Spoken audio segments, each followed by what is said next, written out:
Hey everybody, Scoutcrafter here again. We got a few things to get to today. It's kind of like a midweek mush, but there are some important things that I wanted to get to. First of all, one thing, you know I'm no Safety Sally.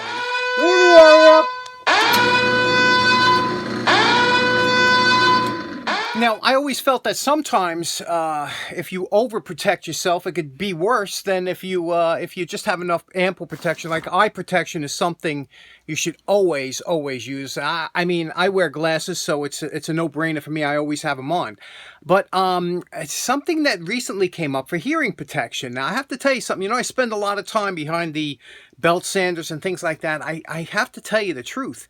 Over the last 6 or 8 months, I have noticed a slight hearing impairment, and I was like, oh, and I'm usually pretty good with this, but it's because this one belt sander I have is a little bit on the loud side. So I wanted to talk about this. I just bought some inexpensive, but not poor, but just inexpensive hearing protection. I want to talk about it and show you now, why. For many machines that we might have, there are two types of motors. There are the brushed motors. This is a brushed motor here on the milling machine, and you can see that's where the little brush is going.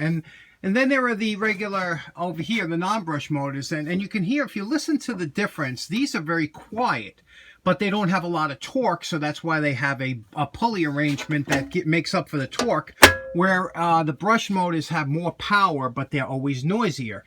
It's like a 2-stroke and a 4-stroke engine. So listen to the difference between here. This is a regular, an obviously non-brushed motor. And you know, that's you don't need ear protection. You really don't. But listen to this one here. This one, you'll notice it's quite a bit different. And that has some gear meshing and things like that involved. But anytime you have a brush motor, or these are all non-brush, they're all quiet. But my little belt sander here, this thing, especially with the bearings are starting to get worn, very loud. And I have a dB meter. We're going to check it out. I got this little decibel meter for a sound level meter, and I don't know why I got it or from where I got it, but it checks the volume, you know, the sound level in your area. And to use it, you just put it on here. I'll put on the light here, and you could see we have a resting decibel rate, if I'm quiet for a minute, of about 40. 38, okay? And when I'm talking, it goes up to about, 74, 75. So let's see what the motors do. Now you can see here the wire brush, which I spend a lot of time in front of, is relatively quiet because it's a non-brush motor. Now I'm going to stay about a foot away from the actual motor itself and turn it on.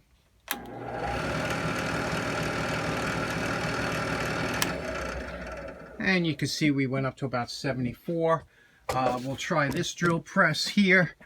This is a little bit different one, larger one.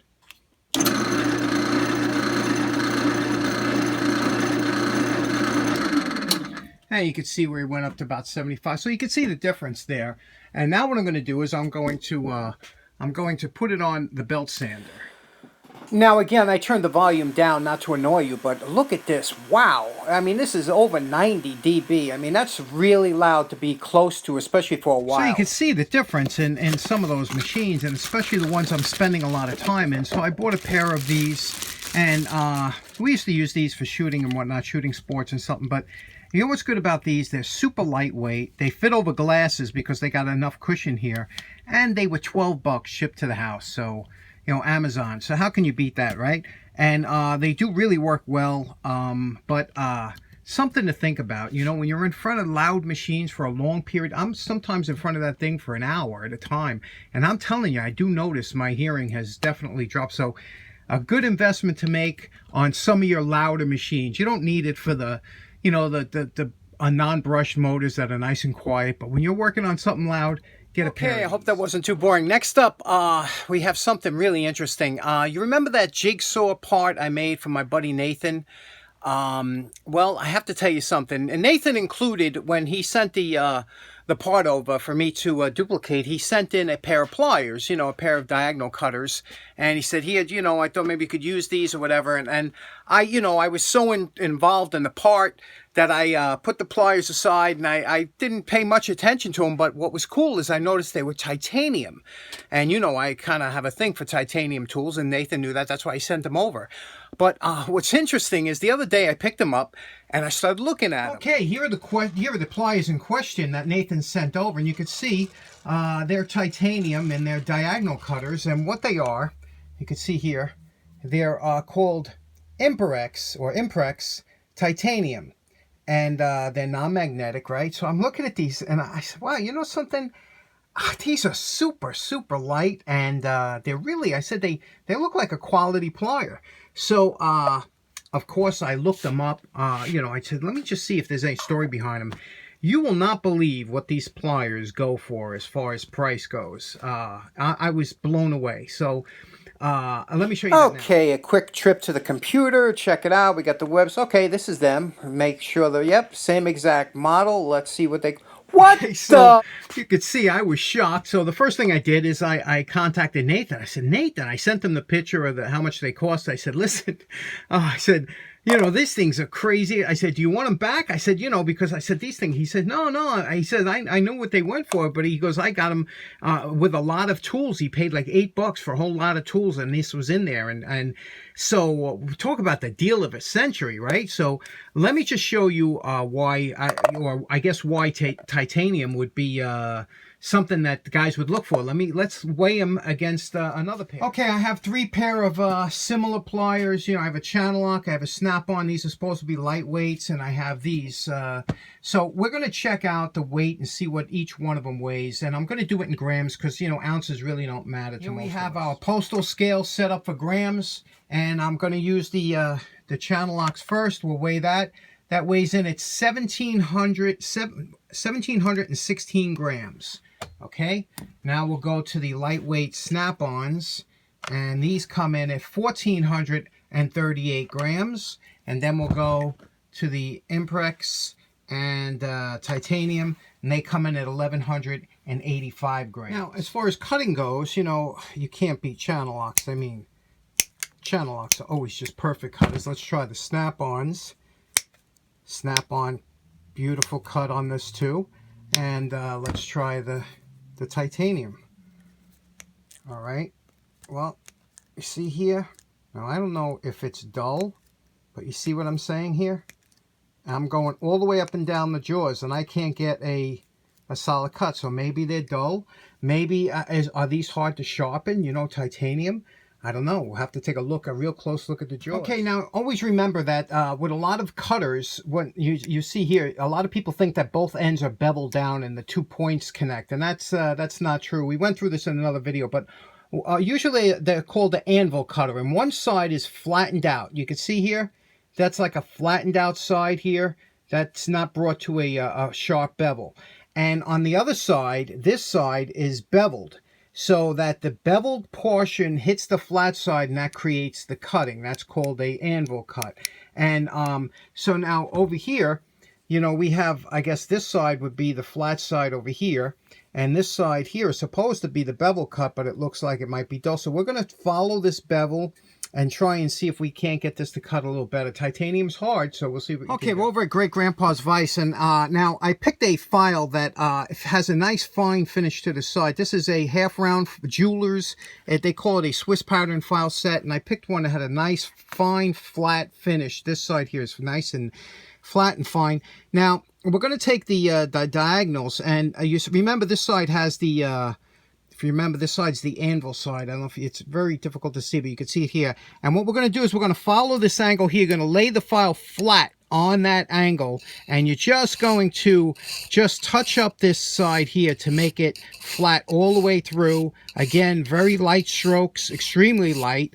And just to get a nice, you'll see that pick up the light, and you'll see we got a nice stroke. You see that, where it's picking up the light?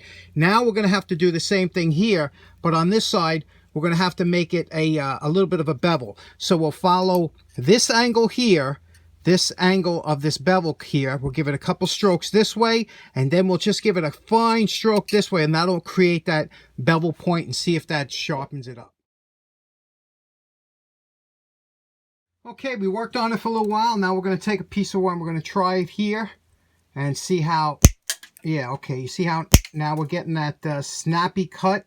That's basically what you want, you know. And but I don't know. Would you pay $100 or $200 for a pair of titanium diagonals just because they're lightweight? Because I'll tell you the truth, you know, nothing beats, you know, channel locks. I mean, you never have a problem with these things. So, and this is what, 20 bucks? So what's your thoughts on that? Now, titanium is corrosion resistant and lightweight, but it's really not ideal as a for cutting surfaces, because it doesn't really hold an edge as good as steel or high carbon steel or a lot of the alloys they have today. So it's interesting, and I find that there must be some application for this somewhere, because they do make them and sell them.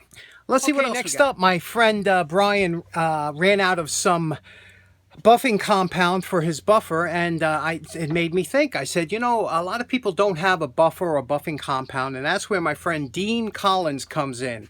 Now, Dean's been a friend of the show for a long time. He sent in a lot of stuff. He works at the Route 66 Museum in Oklahoma, and he's a volunteer there, but he's in charge of restoring a lot of cars and detailing them and things like that. So he sent a couple things down. Let me show you. Package of great stuff down. He does it often, and great guy down there. If you're ever in that area, you got to visit that museum, because I would love to see it. And one day I got to make my way out there. But now, one of the things he knows, I collect old spark plugs, but he sent some really cool, these are copper crush washers, and these are fantastic because being that they're copper, when you put these on, they'll seal. A lot of them they use around oil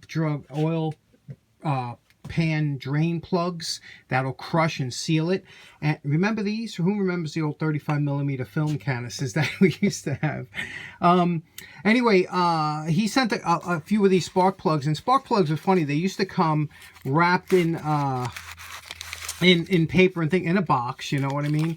And they came wrapped with some advertising paper that told you about the plug and different things about it. And it also had a little cardboard around here to protect the electrode, and very interesting, you know, how they come. And it's always nice to see these old plugs, and especially some of them really ornate, especially here. You see here it's got these little you know, grooves around there, and cooling grooves or whatever. But everybody back then was trying to make a better plug to try and sell it to you. Now, the reason that this came in with Dean had sent this to, and this Mother's Mag and aluminum polish. Now, I've used this before. Mine is long dried out, but this one here is still in good shape. And I wanted to show you how that you don't need a lot of fancy you know, machines and things like that to do it. I'm going to take this piece of cold rolled steel. You can see here what kind of condition this is in. You see rust. This is like a typical rusty tool you would have.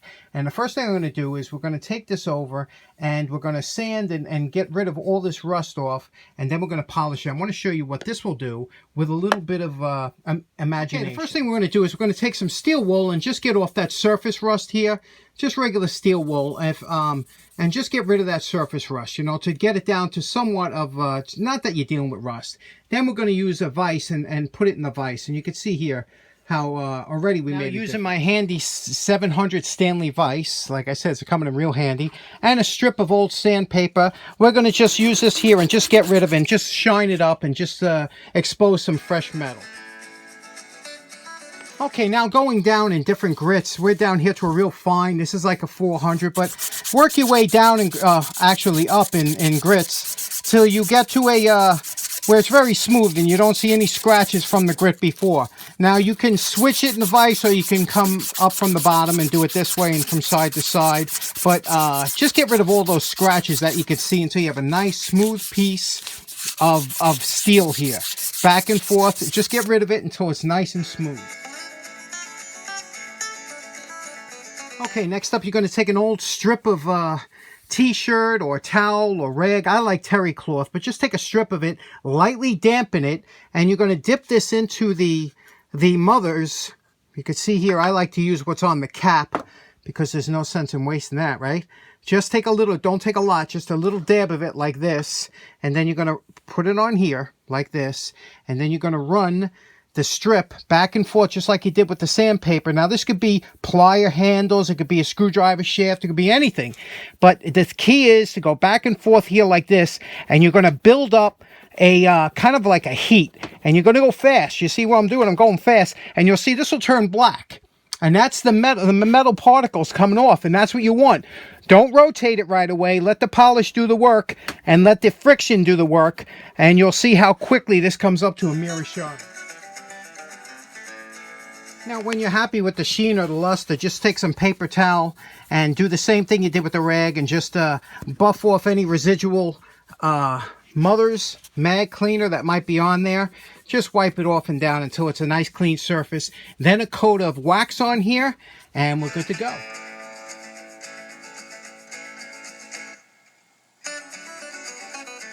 Now you know my favorite part. Remember what this looked like before we started. Now we're calling this project done. You remember what it looked like before? Remember how that rust ran all the way down there? And look at it now. And it's just beautiful, smooth, polished. You don't need high-speed buffers and all that to get this kind. You just need a little elbow grease, and a good vise really helps to hold it. But you can use this on all kinds of tools. Mother's mag and aluminum polish. It really works good on aluminum, especially those old power tools and things like that. So if you don't have a can of this, pick it up. It's very cheap, and it's a good way to get started into the tool restoration. Well, a special thanks to Dean and Nathan for today's content, and a special thanks to you for tuning in. So hope you have a nice day. Take care now. Bye-bye.